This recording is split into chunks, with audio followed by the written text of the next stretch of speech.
Mesdames, Messieurs, bonjour. C'est mieux comme ça.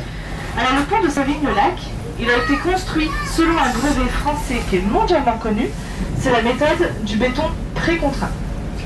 Les deux piles de terre, celles qui se trouvent aux extrémités de ce pont, comme elles le disent, elles sont à Tolabrière. Et les aiguilles de Chabrière, elles culminent à 2403 mètres d'altitude. Et bien on aperçoit un bout de chaîne de montagne en arrière-plan. Là, elle est cachée par les nuages. Et bien cette chaîne de montagne, en fait, c'est la chaîne du Dévoluy.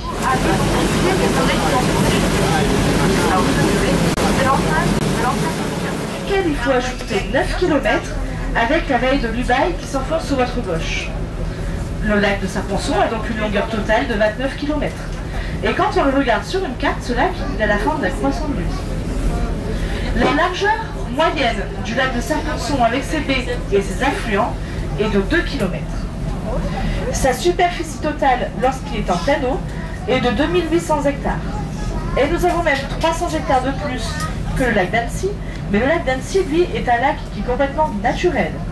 Alors que nous sommes une retenue d'eau artificielle, et pour ce fait, eh bien, nous sommes l'une des plus grandes retenues d'eau artificielles en Europe. Pensons à une capacité en eau totale d'1,270 milliard de mètres cubes d'eau.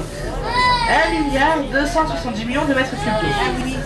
La vallée de l'Ubaye, eh bien, c'est l'éperon du Sauze.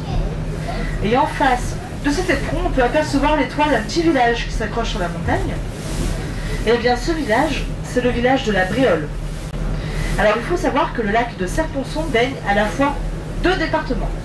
Pour ces trois quarts, le département des Hautes-Alpes et le quart restant, le département des Alpes de Haute-Provence.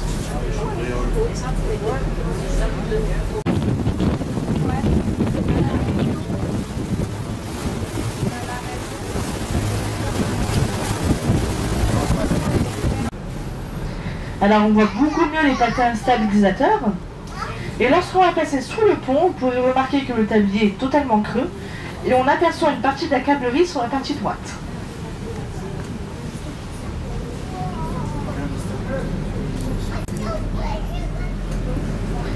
Alors ce grand bâtiment sur votre droite, eh bien c'est la capitainerie de Serponçon. Alors tout au bout du lac, la ville d'Embrun avec son plan d'eau, donc il faut encore compter 9 km pour y aller.